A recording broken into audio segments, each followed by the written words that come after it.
안녕하세요. 배신의 장미입니다. 오늘 이야기는 과연 그 누가 이 여성에게 돌을 던질 수 있는가?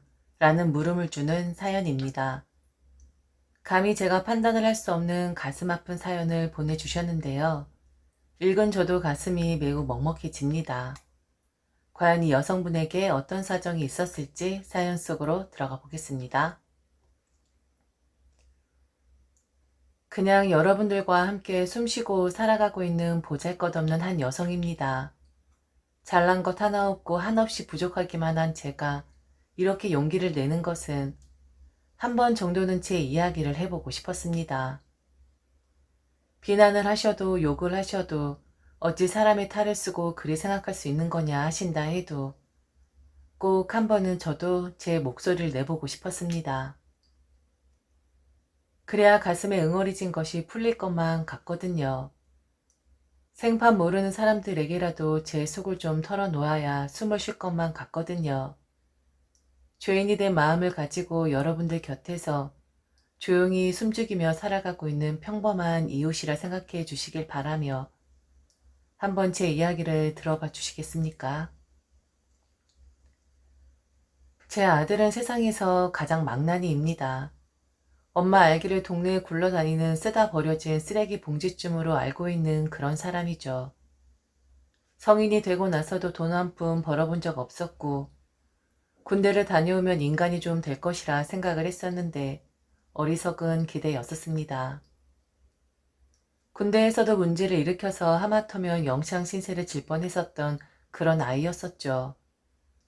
어찌저찌해서 군대를 제대하긴 했는데 군대를 다녀오기 전이나 후나 후안무치한 행동은 여전했었습니다. 아들이 비뚤어지기 시작했던 것은 초등학교를 졸업하고 중학교에 들어가면서부터였습니다. 어릴 때만 해도 아들은 엄마 바보였죠. 뽀얗고 하얗고 유난히 눈동자가 맑았던 그런 아이였었고 제 엄지손가락을 꼭 붙잡고 자는 그런 아이였었습니다. 아들은 태어나고 얼마 안 있어 아토피로 고생을 했었었는데 아마 그때 생긴 버릇 같아요. 항상 긁지 말라고 아들의 손을 제가 꼭 붙잡고 잤었거든요. 그 습관이 초등학교 때까지 이어졌고 아들은 불안할 때 혹은 초조할 때 혹은 심심할 때마다 제 엄지손가락을 잡곤 했었습니다. 그렇게 제 엄지손가락에 의지를 했었던 아들이었는데 중학생이 되고 나서 더 이상 제 엄지손가락을 찾지 않더군요. 아들은 중학교에 올라가서 질이 좋지 않은 친구들과 어울리기 시작했고 그 어울림이 정도를 지나쳐서 문제를 조금씩 일으키기 시작했습니다. 혹시나 저는 아들이 자퇴를 한다고 할까봐 노심초사였었습니다. 하지만 무사히 중학교를 졸업하고 고등학교에 진학을 하긴 하더군요. 하지만 중학교 때 이미 질이 안 좋아진 아들은 고등학교에 올라가서도 마찬가지였습니다. 성인 남자들이 할 법한 일들을 모두 다 하고 다녔었고 싸움을 비롯해 도둑질까지 서슴지 않았었죠. 어디서부터 잘못이 된 건지 어디서부터 바로 잡아줘야 엄지손가락에 집착하던 눈이 맑았던 아이로 돌아올 수 있는 건지 저는 정말 모르겠더라고요. 물어보고 싶어도 아들 얼굴을 봐야 물어볼 텐데 도대체 잠은 어디에서 자는 건지 통 집에 들어오질 않으니 그럴 수도 없더군요. 차라리 아버지라도 있으면 회초리라도 들었을 텐데 미안하게도 우리 아들에게는 아버지라는 존재가 없었습니다. 아버지가 없어서였을까요? 그래서 우리 아들은 그렇게 방황을 했었던 것일까요? 고등학교 때 크고 작은 문제를 일으켜서 한 번에 전학을 가게 되었고 좀 조용히 지내나 싶었는데 여지없이 아들은 또다시 질 나쁜 행동을 하고 다니더군요. 대학을 꼭 갔으면 했는데 아들의 머리에는 대학 따위는 안중에도 없었습니다. 고등학교를 졸업하자마자 군대를 갔고 제대 후에도 여전했어요. 집에서 빈둥대거나 취해 있거나 잠을 자고 있거나 화가 나 있거나 그러다가 한 달 정도 아들이 집을 나간 적이 있었는데 웬 여자를 한 명 데리고 집으로 들어오더군요. 어림잡아도 아들보다 서너 살은 많아 보이는 그런 여자였었습니다. 결혼을 하겠다 했고 앞으로 집에서 같이 살 예정이라고 했습니다. 저리 막 나가는 아들, 문제만 일으키는 아들. 아무리 아버지가 없다 하더라도 분명히 엄마인데 왜 잡아주지 못했느냐. 저는 아들이 정말 무서웠습니다. 가끔은 제게 해코지를 할까 두려웠고 몹쓸 짓을 하는 건 아닐까 하고 두려움에 떨어야만 했습니다.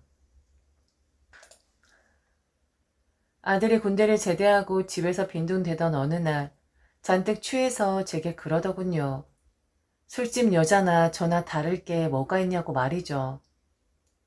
아버지 없는 아들을 키우는 여자들은 일반적이지 않은 여자들이고 일반적이지 않은 여자들은 대부분 술집 여자인데 저와 진배 없는 것 아니냐고. 그러면서 제게 고함을 치더니 마시고 있던 술병을 던지더군요. 재수없게 제가 자기를 쳐다봤다면서 말이죠. 아들은 제게 그런 존재였습니다. 두렵고 무섭고 언제든지 저를 해할 수 있는. 그리고 저는 아들에게 하찮은 남보다 못한 그런 사이였었고 저를 엄마 취급은커녕 무슨 하인 부리듯이 했었죠. 아들에 대한 엄마의 헌신적인 사랑, 주어도 주어도 모자란 엄마의 사랑이라는 이름으로 포장된 희생, 제게는 저런 감정들이 없었습니다.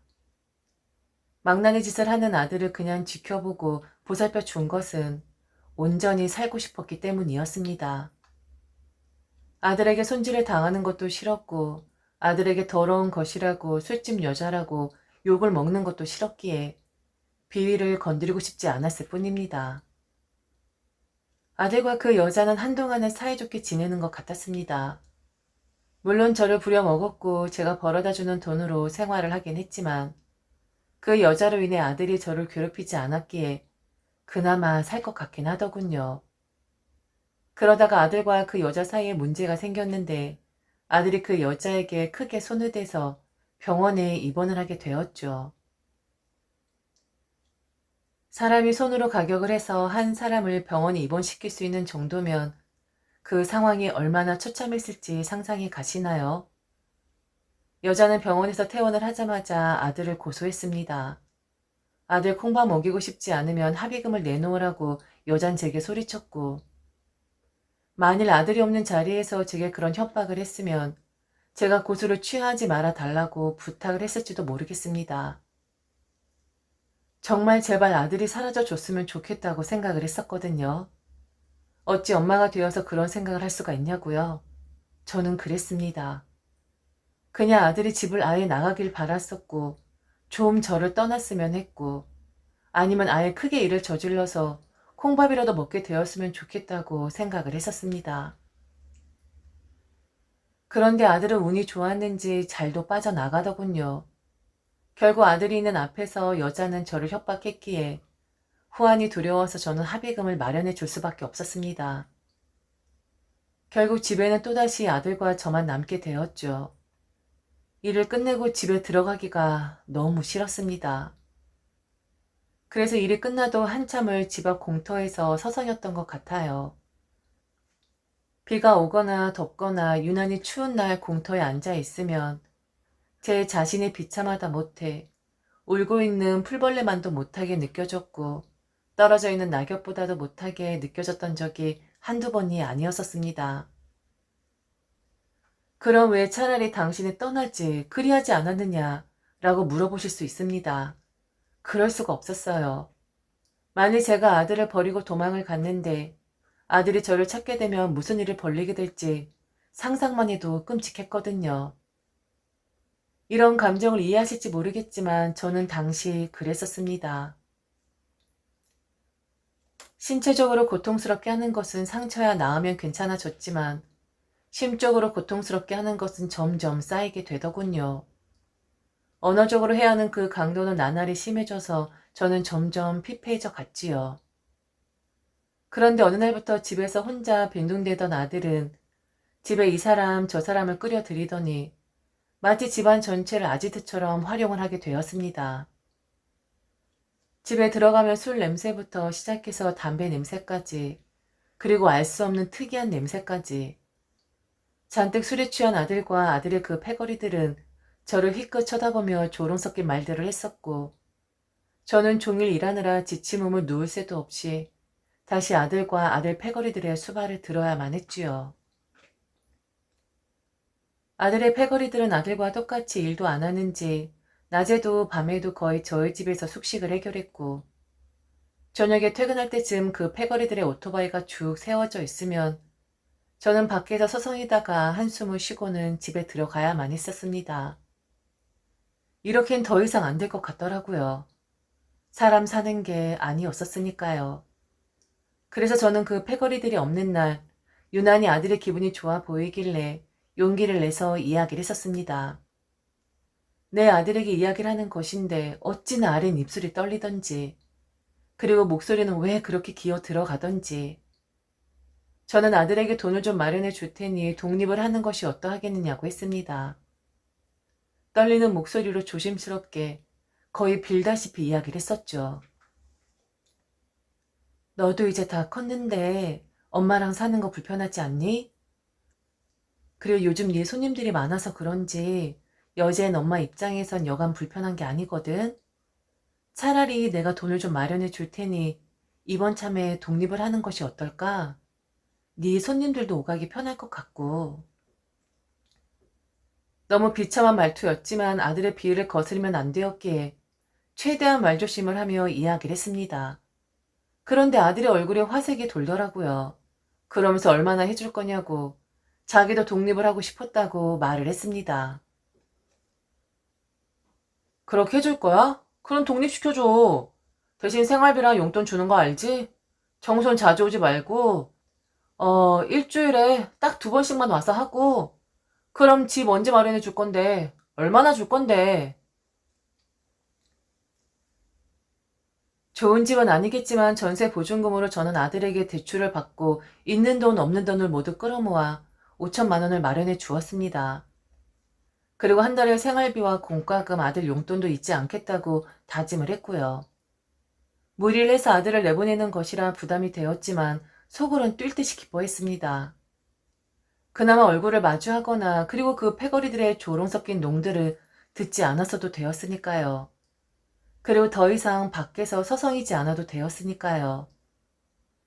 아들은 제가 준 돈으로 집을 구한다고 했고 그렇게 독립을 선언했습니다. 그런데 그것도 오래 가지 않았어요. 분명 제가 알기로는 집을 구한다고 했었는데 아들은 집을 구한 것이 아니라 그 패거리들이 사는 곳으로 들어갔고 제가 준 돈으로는 오토바이를 한 대 샀더라고요. 분명 청소를 하러 오라고 했기 때문에 어디에 집을 얻었는지 알려주기를 기다리고 있었는데 그 오토바이를 끌고 집으로 찾아왔더라고요. 화낼 입장도 아니었고 그냥 허무했습니다. 분명 이젠 집에서 얼굴 마주할 일이 없겠구나 싶었는데 그 5천만 원을 다 탕진하고 집으로 다시 기어 들어왔으니까요. 그런데 그날은 제가 표정 관리를 좀 못한 듯 싶었습니다. 당연히 그랬겠죠. 안도하고 있었는데 이제야 그 지긋지긋한 지옥에서 탈출했구나 싶었는데 오토바이를 끌고 아들이 다시 들어왔으니까요. 왜? 안 반갑냐? 헐, 대박. 어떤 엄마가 아들이 왔는데 이렇게 무표정하고 뚱한 얼굴을 할 수가 있어. 내 엄만 맞는 거냐? 참 기가 막힌다. 쫄지 마. 오늘만 자고 내일은 다시 나갈 거야. 너 표정 보니까 어디 찝찝해서 여기 오겠냐? 아, 오랜만에 봐도 재수없게 생긴 건 여전하구나. 고개 안 숙여? 어디 고개를 빳빳하게 들고 있어. 잘 거니까 꺼져. 제게 심한 역한 말을 쏟아내고도 아들은 아랑곳하지 않고 몇 분 후에 코를 골며 잠이 들었죠. 그런 아들의 모습을 보면서 별별 생각이 다 들었습니다. 그냥 내가 이 세상을 떠나야 할까? 아니면 아들이 이 세상을 떠나야 하는 것일까? 어떻게 해야지만 이 지옥 같은 삶이 끝나는 것일까? 감히 상상도 하지 말아야 할 무서운 생각들을 제가 하고 있더군요. 엄마였지만, 그리고 아들이었지만, 저는 그랬습니다. 저를 비난하신다 해도 저는 그 당시 그 생각을 진심으로 하긴 했었습니다. 그래도 제가 아들을 이길 방법이 없었기에 생각으로만 그쳤지만, 무섭고 두려웠고 끔찍했고 너무 미웠습니다. 제 손으로 어떻게 해버리고 싶을 정도로 말이죠. 그런데 제가 너무 그런 생각을 많이 한 까닭이었을까요? 제 말이 씨가 되어버린 것일까요? 제 저주의 말들이 아들에게 흑마술이라도 걸어버린 것일까요? 결국 아들은 집을 얻으라고 준 5천만 원으로 산 오토바이 때문에 크게 사고를 당했습니다. 생사의 갈림길에 놓이게 되었고 회복이 된다 해도 정상적인 삶은 불가능하다고 했습니다. 결국엔 제 말이 씨가 되어 아들에게 불행의 싹을 틔우게 된 것이죠. 그럼 다른 엄마들이었다면 무엇을 빌었을까요? 제발 살려만 달라고? 제발 목숨만 걷어가지 말아 달라고? 아마 보통의 평범한 엄마들이었다면 그랬을 겁니다. 아들이 정상적인 삶을 살지 못한다 하더라도 제발 살려만 달라고 매일같이 기도를 하고 보이지 않는 그 무언가에 빌고 또 빌었을 겁니다. 그런데 만일 속에서 환호성을 지르고 쾌재를 부르고 속 시원하다라는 느낌을 받았다면 세상 나쁜 년이라는 소리를 듣겠죠. 저런 생각을 하는 사람은 인간도 아니다라는 말을 들어도 마땅하겠죠. 그럴 거예요. 마땅할 거예요. 제가 그랬습니다. 제가 그런 인간이었습니다. 일어나지 말라고, 그냥 그렇게 누워있다가 조용히 가라고, 제발 제발 부탁이니까 눈을 뜨지 말아 달라고 빌고 또 빌었습니다. 정상적인 생활도 불가능하다 하는데 나는 책임지기 힘들 것 같다고, 나한텐 짐짝처럼 느껴질 테니 제발 조금이라도 내 마음이 너에게 닿는다면 조용히 눈을 감으라고 빌었습니다. 간절히 말이죠. 저는 아들이 살아나지 않기를 진심으로 빌고 또 빌었습니다. 제발 갑자기 집에 있을 때 병원 입장에서 나쁜 소식이 들려오기를, 그 나쁜 소식이 내게는 좋은 소식일 테니 제발 그런 소식이 들려오기를 매일 손꼽아 기다렸습니다. 결국 아들은 회생 불가능 상태가 되었고 마지막을 준비하게 되었죠. 아들이 제가 하는 말을 듣게 될지 아니면 못 듣게 될지 제가 알 순 없었지만 저는 아들에게 마지막으로 제 진심을 이야기해 주었습니다. 그동안 너무 힘들었었다고, 너는 내 운명이 아니라 불운이었었다고, 너 같은 아들을 둔 엄마로서 창피했고 불행했고 견디기 너무 힘들었었노라고. 내 말 듣고 있을까? 지금까지 너한테 말을 할 때마다 떨리고 두려웠는데 아무 반응이 없다고 생각하니까 이제야 좀 편안하게 너한테 말을 할 수가 있을 것 같아. 너란 아들은 엄마인 나한텐 너무 무거운 그런 존재였었어. 난 네가 두려웠고 무서웠고 끔찍했었다. 이런 감정이 아들과 엄마 사이에서 느껴져야 하는 감정은 절대로 아닐 거야. 그런데 난 그랬었어. 과연 너한테 나는 어떤 엄마였을까? 언젠가부터 너는 나한테 엄마라고 부르지도 않았었고 너 혹은 야라고 불렀었는데 그냥 난 너한테 친구 같은 존재였을까? 이제 와서 아무렴 어때? 그런데 말이야, 내가 너를 어떻게 생각을 하든 네가 나를 어떻게 생각을 하든 그건 별로 중요하지 않고 제발 우리 인연은 여기까지였으면 좋겠어. 나는 너를 두 번 다시는 만나고 싶지 않을 것 같아. 미안하지만 내 마음은 그래. 지금 내 말을 들으면서 적어도 나한테 조금이라도 미안한 마음이 들 것이라고 생각해. 그런 마음이 든다면 제발 내 앞에 나타나지 말아줘. 그리고 제발 조용히 가줘. 우리 다시는 마주치지 말자. 꿈에서라도 말이야. 아들은 아무 말도 못하고 제 눈을 한번 마주치지 못한 채 그렇게 세상을 떠났습니다. 이 세상 사람이 아닌 상태가 돼서야 아들은 제 품으로 들어왔고 만져볼 수 있는 제가 되더군요.